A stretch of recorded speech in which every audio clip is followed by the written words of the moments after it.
Bismillahirrahmanirrahim. Alhamdulillahirrahmanirrahim.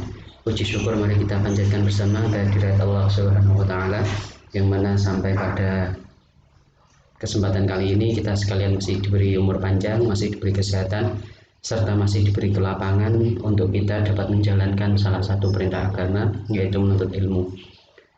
Dan sebelum saya menyampaikan materi kita hari ini, alangkah baiknya kita membaca doa terlebih dahulu.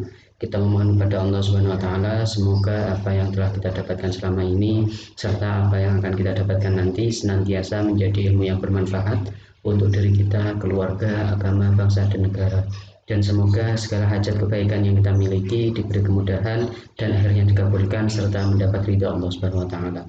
Ala hadhihi ya sholihah al-Fatihah. Alhamdulillahirabbil alamin arrahmanir rahim maliki yaumiddin iyyaka na'budu wa iyyaka nasta'in ihdinas siratal mustaqim siratal ladzina an'amta 'alaihim ghairil maghdubi 'alaihim waladdallin. Amin. Oke, untuk materi kita hari ini bertemakan manusia dan agama. Jadi sebelum kita berbicara lebih detail terkait metodologi studi Islam, kita perlu tahu betul tentang posisi manusia, atau tentang setidaknya apa ya istilahnya. Kita tahu tentang siapa itu manusia, kemudian agama. Jadi dua hal ini kemudian nanti akan kita bahas satu persatu, dan kemudian akan kita tarik semacam hubungannya manusia dan agama. Apakah dua hal ini bisa beriringan atau seharusnya bagaimana? Maka pertanyaan mendasar dalam tema kali ini adalah, bisakah manusia hidup tanpa agama? Biasanya memang kalau di sesi tatap muka, di sesi kelas, saya menanyai satu-satu, kira-kira bisa tidak menurut kalian manusia itu hidup tanpa agama? Maka tapi karena kita saat ini sedang kuliah daring, semuanya serba terbatas, maka ya anggap saja ketika saya bertanya, kemudian Anda membuat jawaban di rumah masing-masing, di tempat Anda, di tempat kalian menyaksikan ini. Jadi kira-kira kalian jawab dalam hati kalian, bisa tidak manusia itu hidup tanpa agama? Ketika kalian sudah punya jawaban, coba kalian pikirkan alasannya apa, kenapa kalian mengatakan bisa, dan alasannya kenapa kalian tidak mengatakan tidak bisa, manusia itu tidak bisa hidup tanpa agama. Sekali lagi, bisa tidak manusia itu hidup tanpa agama? Oke, sudah punya jawaban masing-masing ya. Jadi memang pertanyaan ini saya ingat betul, saya dapatkan juga di perkuliahan metodologi studi Islam di S1 dulu. Jadi dosen saya waktu itu juga menanyakan hal yang sama, bisa enggak? Dan memang hampir 90% itu mengatakan tidak bisa. Saya tidak tahu kelas ini apakah 90% yang mengatakan tidak bisa atau justru malah bisa. Antara manusia hidup tanpa agama dengan apakah bisa atau tidak. Jadi, dan alasannya saya juga tidak bisa cross check satu-satu ya, alasan kalian mengatakan bisa dengan alasan kalian mengatakan tidak bisa. Tapi waktu itu mayoritas 90% mengatakan bahwa salah satu alasannya adalah karena manusia itu perlu aturan, di mana agama memberikan banyak sekali peraturan-peraturan yang memang itu untuk kebaikan manusia. Jadi kalau manusia tidak punya agama, itu nanti tidak ada sesuatu yang dipakai untuk pedoman.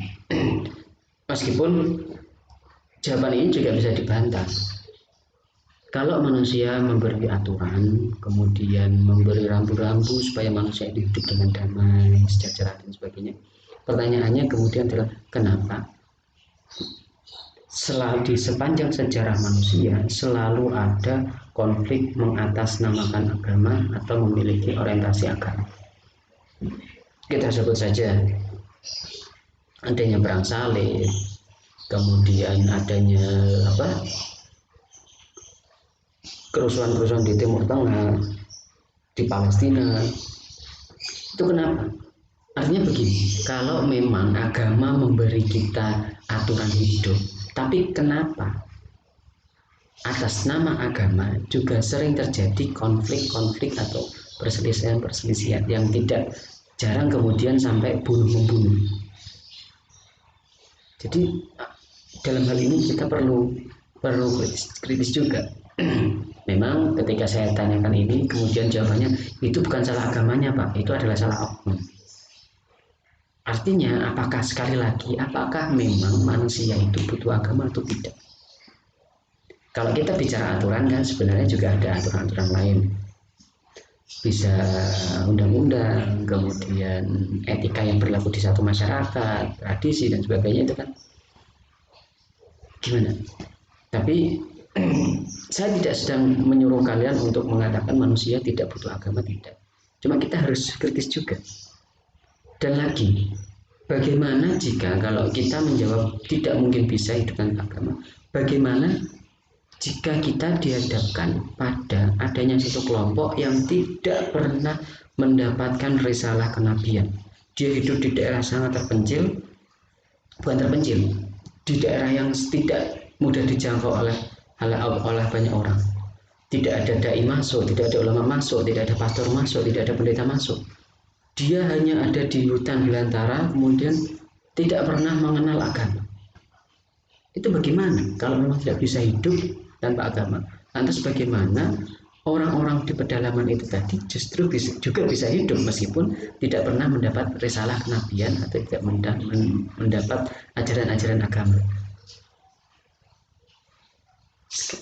Sekali lagi saya tidak sedang menyuruh kalian mengatakan manusia tidak perlu agama, tidak. Ini hanya perlu daya kritis saja. Lantas bagaimana Pak kalau menurut Bapak? Apakah bisa enggak? Menjawab pertanyaan ini harus dipertegas maksud agama itu apa? Artinya begini, kalau agama yang dimaksud itu adalah agama formal yang bahasanya sudah melembaga, sudah ada nabinya, ada kitabnya, ada aturan-aturan bakunya. Jadi saya sudah formal, resmi, apalagi yang di Indonesia yang ada itu, maka saya katakan kalau agama yang kalian maksud adalah itu, maka jawabannya bisa-bisa saja manusia hidup tanpa agama. Dia mungkin penganut kepercayaan. Kalau ditanyakan, dia tidak akan mengatakan dia Islam atau Nasrani atau Katolik atau Protestan, Katolik, Konghucu, Hindu, Buddha. Dia tidak akan menyebutkan itu. Jadi kalau agama dipahami sebagai agama formal yang sudah melembaga, maka bisa-bisa saja. Tapi kalau agama ini yang dipahami adalah adanya di dalam diri manusia itu potensi bertuhan. Sekali lagi, kalau agama dipahami sebagai potensi kebertuhanan manusia, maka tidak ada satu manusia pun yang bisa hidup tanpa agama. Jadi agama di sini harus dipertegas. Kalau agama dimaksud adalah agama formal, maka bisa-bisa saja orang itu tidak beragama. Atau misal di KTP-nya di strip atau kepercayaan. Tapi kalau yang dimaksud agama adalah kebertuhanan manusia, maka potensi kebertuhanannya manusia itu, maka semua manusia memiliki jiwa bertuhan. Bahkan yang di dalam hutan pun tadi, mereka tetap percaya pada kekuatan yang superior, kekuatan yang hebat yang itu mengendalikan alam. Itulah kenapa di suku-suku pedalaman itu ada juga upacara-upacara yang intinya itu mereka meminta keselamatan kepada kekuatan-kekuatan gaib yang dianggap sebagai pengendali. Jadi itu ya. Jadi bagi kalian mengatakan bisa manusia itu tanpa agama, itu berarti dalam mindset kalian agama di sini adalah agama Islam, Nasrani, Hindu, Buddha. Tapi bagi yang mengatakan tidak bisa, maka secara tidak sadar kalian itu mengartikan agama sebagai kebertuhanan. Itu. Nah, kita lihat. Kita perlu paham betul bahwa manusia di dalam Al-Quran itu memiliki unsur yang unik.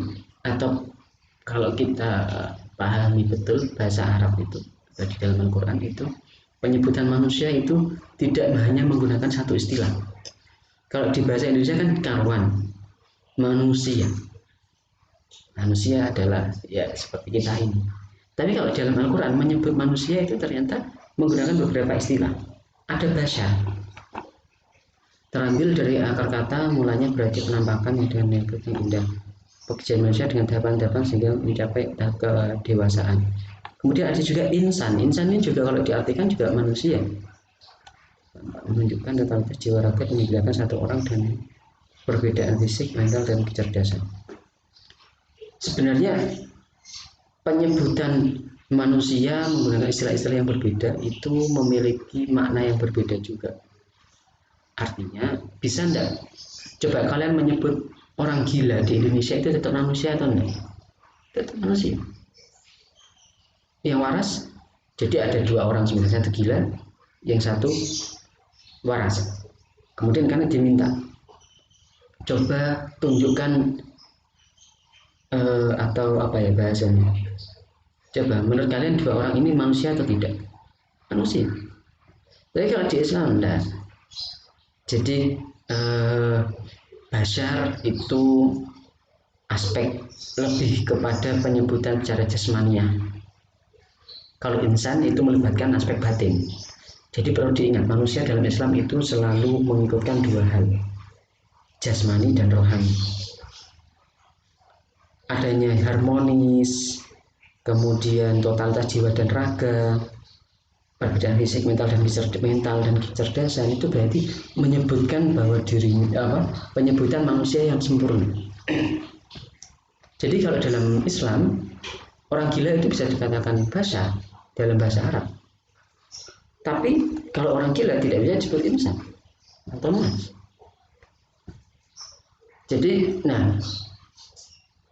ini perlu diperhatikan betul. Karena apa? Karena pemahaman tentang dimensi manusia di dalam Al-Quran itu akan berakibat pada cara kita mengambil tindakan apalagi terhadap pengkajian Islam. Jadi itu. Jadi kalau basyar itu lebih ke aspek jasmani. Makanya di dalam salah satu syair orang Arab ketika memuji Nabi itu ada syair Muhammadun basyar lakal basyari bal wal yaqut bainal hajari. Manusia itu Nabi Muhammad itu manusia, tapi tidak seperti manusia pada umumnya. Ibaratnya adalah seperti batu kali dibanding dengan batu permata atau yakut. Batu kali itu tetap batu, ya batu. Permata ya tetap batu. Tapi kira-kira kalian akan memperlakukan yang sama atau tidak antara permata dengan batu kali? Tentu tidak. Kalau batu kali itu kalian taruh di depan rumah, fine-fine saja. Tapi coba kalau kalian menaruh permata di depan rumah, padahal dia sama-sama batu. Nah, Nabi Muhammad itu begitu. Nabi Muhammad itu manusia, tapi tidak seperti manusia biasa. Nah, penggunaan syair itu adalah menggunakan basyar. Menunjukkan bahwa Muhammad adalah manusia biasa yang butuh makan, butuh minum, butuh menikah, kemudian bersosialisasi. Tapi ke aspek kemanusiaan dari Nabi Muhammad itu jauh lebih mulia dibanding orang lain, termasuk umatnya. Karena perbandingannya tadi. Jadi ingat, jasmani dan rohani. Kalau basyar itu lebih umum, pokoknya dia bertumbuh kembang, bisa makan, bisa minum, tidur, itu aspek basyariah. Tapi kalau aspek insan itu lebih ke rohaninya. Jadi manusia yang disebut di dalam Islam itu selalu mengikutkan dua dimensi, jasmani rohani. Aspek Abdullah dan aspek khalifah. Jadi Abdullah itu adalah hubungan individual antara manusia dengan Tuhan. Khalifah itu hubungan aspek sosial. Artinya manusia itu juga punya dimensi individu, dimensi sosial yang harus hak dan kewajibannya harus terpenuhi juga. Kemudian aspek tadi jasmani dan rohani. Jadi jasmani rohani, Abdullah khalifah, kemudian yang satu individual sosial. Jadi kalau kalian ditanya manusia menurut Islam itu bagaimana, ya harus menjawab menggunakan dua ini. Ibarat koin itu tidak bisa dipisah. Kalau manusia hanya mementingkan jasmaninya saja, maka menurut Islam itu masih setengah manusia. Oke? Tapi kalau kemudian tidak menjaga jasmani, tidak suka bebersih, kemudian terus pokoknya amburadul, maka dia juga belum sempurna sebagai seorang manusia. Nah, kita bandingkan manusia menurut para tokoh dengan manusia menurut Islam tadi, sangat berbeda. Sokrates mendekati manusia sebagai individu, sementara melihat manusia dari sudut kehidupan sosial. Kalau ingat manusia tadi selalu menurut Al-Quran jasmani dan rohani. Sastra Prateja, manusia adalah makhluk yang historis. Comte mengenal sejarah. Manusia tidak cukup apabila hanya dilihat dari sudut fisika, kimia, biologi saja. Ernst Cassirer, saya kurang tahu ini penyebutannya bagaimana. Di dunia berikan sifat metafisik dan fisiknya. Ciri utama manusia terletak pada karyanya. Jadi ini memang sudah bisa mewakili definisi manusia. Tapi saya tetap mengatakan definisi yang disampaikan Islam itu lebih sempurna. Karena ketika kita bicara khalifah, itu juga sudah memasukkan aspek menjaga alam, membuat karya, kemudian kehidupan sosial. Sementara kalau bicara Abdullah, itu lebih kepada aspek kejiwaan, di mana kehidupan sosial seorang itu bisa baik kalau hubungan dia dengan Tuhan itu juga bisa baik. Nah, ini menarik. Jadi perlu kita perhatikan betul, kita perlu renungi bahwa manusia di dalam Islam itu sangat istimewa. Definisinya itu sangat lengkap. Dari unsur materi, manusia itu kan terbuat dari tanah. Artinya, manusia itu manusia rendahan, adalah makhluk rendahan. Secara fisik manusia itu rendah. Coba kalian bisa tidak menemukan tanah itu yang letaknya di atas. Itu Pak, kalau saya punya rumah bertingkat itu kan ada nanti pot itu nanti, loh iya, tapi ketika kalian ada di posisi lantai yang di atas, lantai 2, tetap tanah ada di bawah. Jadi dimanapun tanah itu selalu ditemukan posisinya di bawah.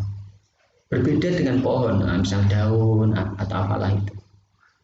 Jadi dari segi fisik kita itu jangan tidak bisa sombong. Ya memang kita tidak boleh sombong. Artinya tidak ada yang bisa kita sombongkan karena kita memahami kita itu dari tanah. Tanah itu selalu di bawah dan diinjak. Artinya kalau kita memandang manusia hanya dari segi fisik, itu sebenarnya kita sangat rendah juga. Apa yang kita banggakan dari fisik? Toh semuanya dari tanah. Bagi lelaki yang ganteng, dia tidak bisa menyombongkan. Toh bagaimanapun kalau dia meninggal diurai kemudian nanti jadi tanah. Wanita cantik juga bagaimanapun itu adalah dari tanah. Jadi kalau sekali lagi kalau kita masih sebagai orang yang selalu memandang manusia dari segi fisik, maka sebenarnya kalau kita memuji seseorang karena fisik, berarti kita lupa bahwa tanah adalah esensi dari fisik manusia. Nah, kalau kemudian yang kita lihat adalah non materinya, maka manusia adalah manusia spiritual, manusia mulia, ruh. Artinya begini, di dalam arti itu apa? Laqad khalaqnal insana fi ahsani taqwim. Tuh, coba kalian perhatikan arti ini. Laqad khalaqnal insan, bukan bashar seperti tadi yang saya sampaikan. Fi ahsani taqwim, di dalam bentuk yang sebaik-baiknya. Atau juga di Quran yang lain, surat yang lain yang telah kami muliakan anak turun Adam. Kemudian manusia dikatakan ada sebagai sebaik-baiknya makhluk. Itu bukan dari aspek fisik, tapi dari aspek materi.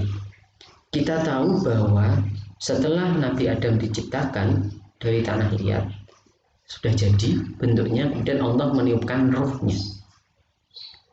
Sampai sekarang, entah karena ketidaktahuan saya atau memang kurang rajinan saya belajar, Tapi sampai sekarang saya belum pernah menemukan adanya informasi tentang selain manusia yang Allah meniupkan ruhnya langsung ke dalam makhluk itu. Iya, semua makhluk diciptakan oleh Allah, tapi sepemahaman saya, sepengetahuan saya, hanya manusialah yang Allah sendiri meniupkan ruhnya, bagian dari dirinya, ke dalam tubuh manusia, sehingga manusia itu memiliki semua sifat-sifat ketuhanan. Sementara kalau makhluk lain tidak.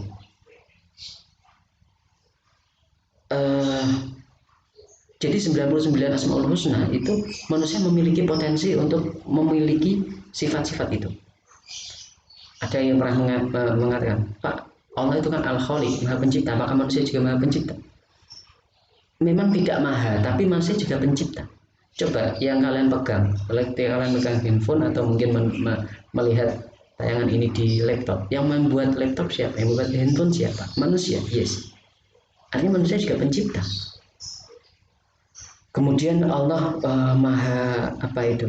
Berwibawa. Apa itu Pak? Saya agak ya, jadi punya wibawa.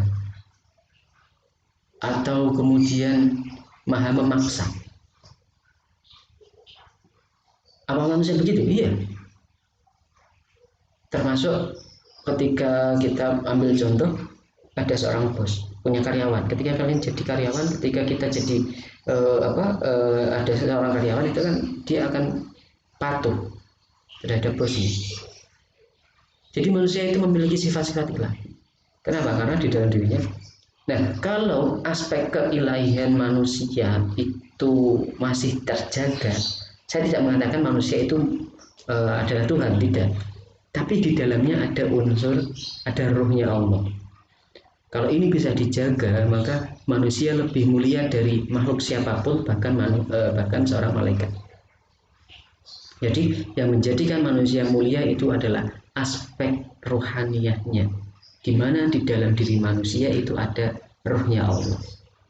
Nah, hanya saja ada sebagian orang, bahkan mungkin termasuk saya, yang karena sering melakukan kemaksiatan itu kemudian aspek ruh ini tertutup, hati tertutup.